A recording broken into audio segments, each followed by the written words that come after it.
Good morning, student. This is the economics chapter 2. The topic is sectors in terms of commerce.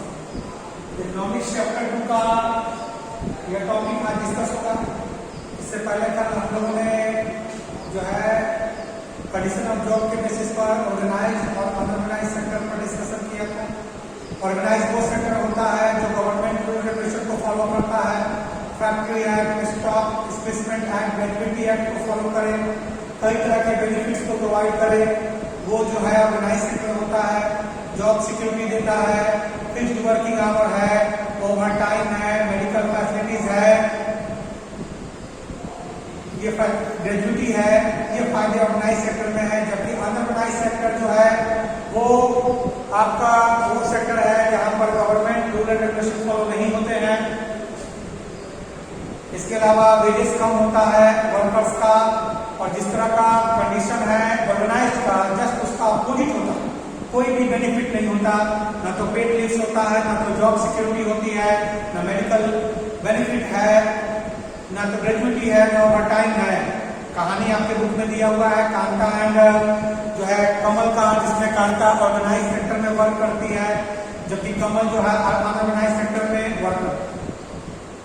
तो अगर compare किया जाए तो organise unorganised से कहीं ज्यादा बेहतर है।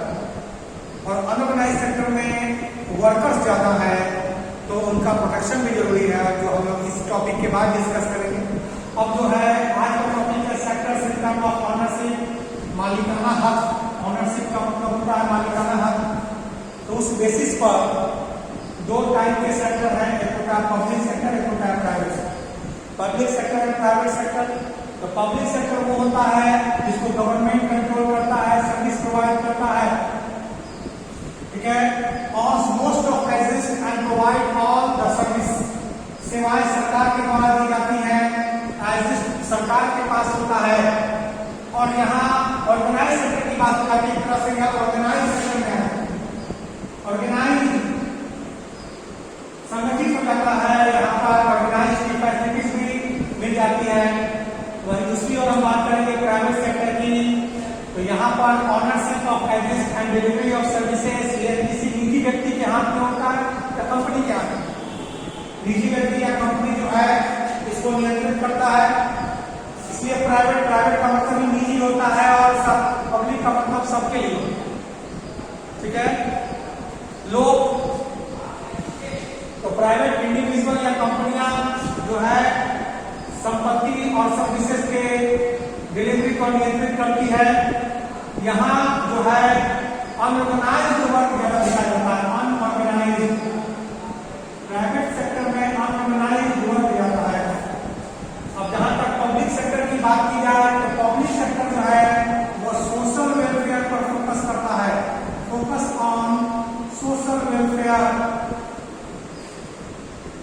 मोर, ठीक है, सोशल वेलफेयर पर ज्यादा फोकस करता है इन कंपेयर टू प्रॉफिट।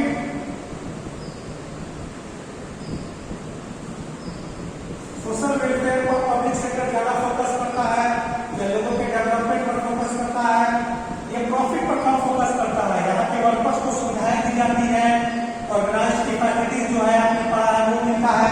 जबकि प्राइवेट के केस में अगर हम बात करें focus on profit,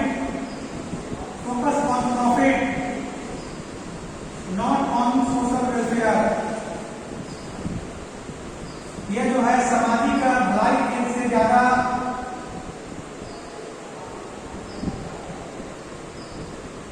focus on profit in compare to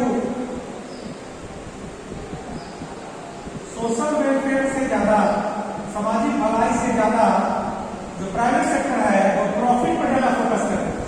इसलिए यह अनऑर्गेनाइज भी होगा और यहाँ पर एक्सप्लॉयटेशन की संभावनाएं भी ज्यादा होंगी, सुविधाएं नहीं होंगी। कंपनियां या फिर निजी व्यक्ति अपने प्रॉफिट को जनरेट करने के लिए लेबर कॉस्ट रिड्यूस करेगा। जो अनऑर्गेनाइज के जो फायदे हैं वो बेनिफिट्स यहाँ पर नहीं मिलेगा। यह जो है आपका प्राइवेट सेक्टर है। अब रेलवे की बात करें, पोस्ट ऑफिस की बात करें, बैंक की बात करें, ये सब जो है पब्लिक सेक्टर के एग्जांपल है। वही TISCO, Tata and steel company, Reliance India limited जो है ये सब प्राइवेट सेक्टर में आता है। Reliance industries limited, sorry RIL, Reliance industries limited, ये सब जो है प्राइवेट सेक्टर में आता है। Activities in the private sector are guided by the motive to earn profit. यहाँ पर प्रॉफिट अर्न पर फोकस किया जाता है। ऑब्जेक्टिव क्या है प्राइवेट सेक्टर का? टू अर्न प्रॉफिट, जबकि पब्लिक सेक्टर का ऑब्जेक्टिव है social welfare in compare to profit. Profit के कंपेयर में सोशल वेलफेयर पर फोकस जो है वो पब्लिक सेक्टर ज्यादा करता है। वहीं compare public sector, private sector profit पर फोकस करता है। यही कारण है कि प्राइवेट सेक्टर जो है अनऑर्गेनाइज्ड होता है और यहाँ पर वर्कर्स को वो फायदे नहीं मिलते जो कि पब्लिक सेक्टर के द्वारा दिया जाता है। वो फायदे नहीं मिलते जो कि पब्लिक सेक्टर के द्वारा दिया जाता है। तो ये आपका दो डिफरेंस है और आप कर सकते हैं।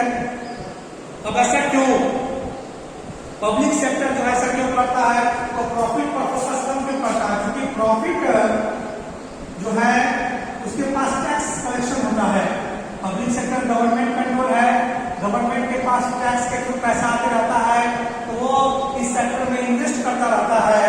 उसे प्रॉफिट से ज्यादा वो फोकस नहीं करता क्योंकि उसके पास टैक्सेस के सिस्टम है, तो टैक्स के थ्रू अपना इनकम जनरेट करता रहता है।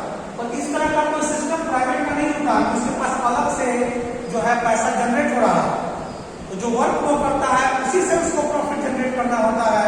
यही कारण है कि वह सोशल वेलफेयर से कहीं ज्यादा प्राइवेट सेक्टर जो है वो प्रॉफिट पर फोकस करता है।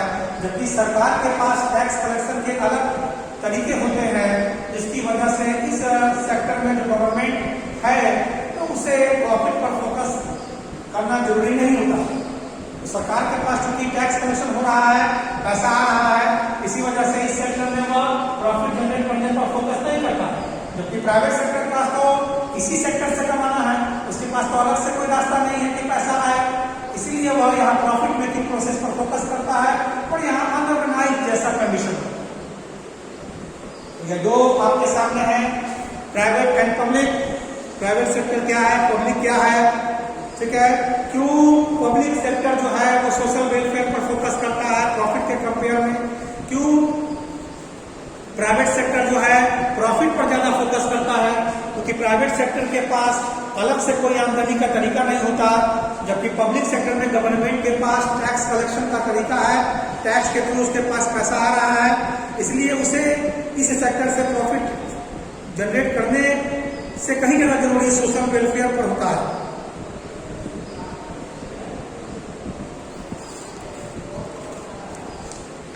अब यहां भी हम देखते हैं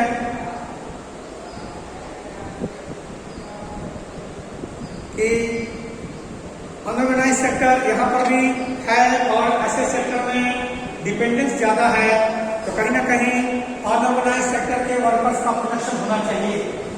अब अनऑर्गेनाइज और ऑर्गेनाइज जो क्या है ये तो क्लियर हो गया, क्योंकि प्राइवेट सेक्टर पर डिपेंडेंस ज्यादा है, यहाँ जॉब अपॉर्चुनिटीज कम है, यहीं पर ज्यादा बर्डन है, वर्कफोर्स का बर्डन यही है। ऐसी स्थिति में जो है प्राइवेट सेक्टर में जो अनऑर्गेनाइज्ड है, इसमें एग्रीकल्चर भी आता है आपका, तो ऐसे सेक्टर का डेवलपमेंट जरूरी है। गवर्नमेंट कई तरीकों से अनऑर्गेनाइज सेक्टर के वर्कर्स का प्रोटेक्शन कर सकता है। There is need of the protection of the workers of unorganise sector, क्योंकि प्रॉफिट मेकिंग पर्पस है अनऑर्गेनाइज सेक्टर का, तो कहीं ना कहीं जो है बेनिफिट नहीं है और एक्सप्लॉयटेशन यहाँ पर ज्यादा है इन अनऑर्गेनाइज सेक्टर, तो there is need of the protection की आवश्यकता है अनऑर्गेनाइज सेक्टर के वर्कर्स का। Protection agency for the workers of unorganise sector, तो यह प्रोटेक्शन कैसे होगा?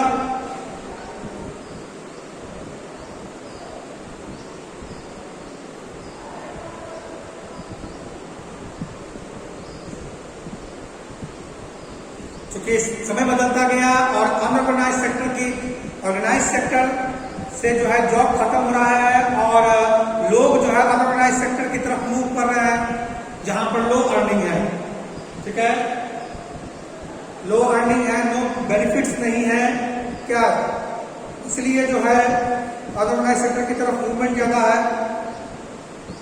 अब किन लोगों का प्रोटेक्शन होना चाहिए हम लोग डिस्कशन करेंगे।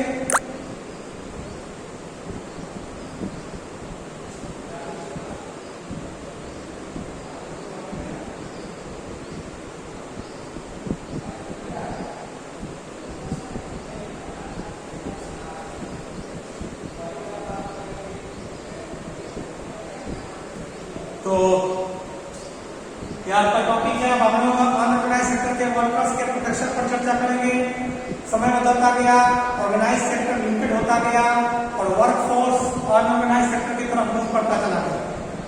और अनऑर्गेनाइज सेक्टर में लो वेजेस है, एक्सप्लॉयटेशन ज्यादा है, तो ऐसी स्थिति में वर्कर का प्रोटेक्शन जरूरी है। अब हम बात करेंगे रूरल एरियाज में और अर्बन एरियाज में जो है किन वर्कर्स का प्रोटेक्शन जरूरी है।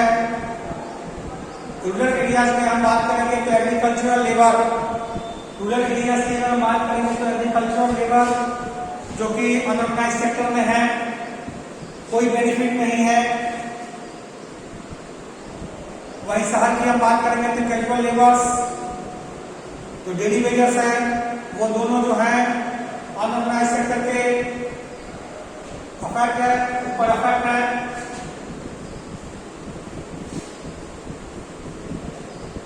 Protection of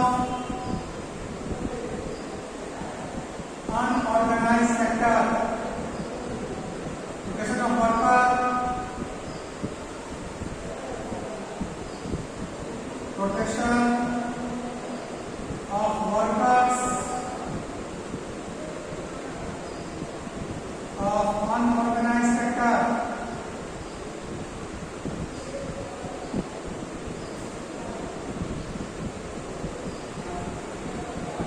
जरूरी है।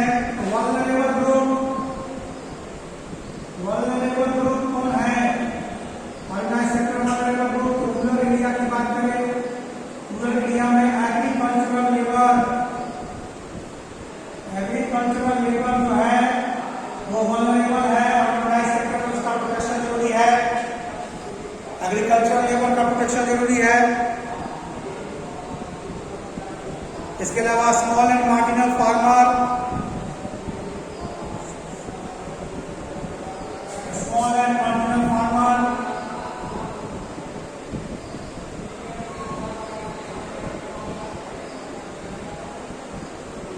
Small and marginal farmers, artisans, कारीगर जिनके पास लेबर वर्क नहीं है वो भी अनऑर्गेनाइज सेक्टर में है और इसीलिए इनका भी प्रोटेक्शन जरूरी है।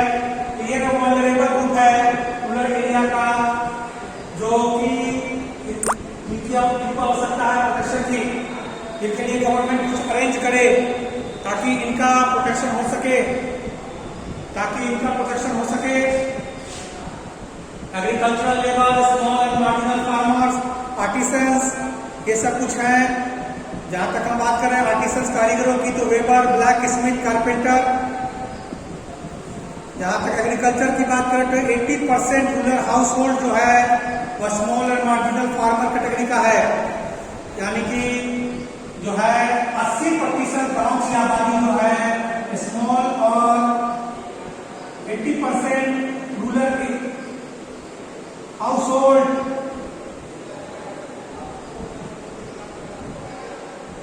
80% रूरल हाउस होल्ड जो है स्मॉल मार्जिनल फार्मर्स का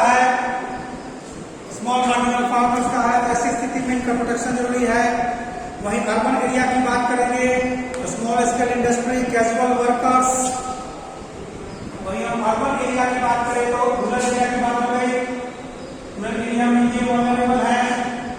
वहीं अर्बन एरिया की बात करेंगे तो एरिया में भी जो है कुछ वर्कर्स हैं अनऑर्गेनाइज सेक्टर में, जैसे कैजुअल लेबर्स हो गए जो कंस्ट्रक्शन साइट्स पर काम कर रहे हैं, वो लोग जो है अनऑर्गेनाइज सेक्टर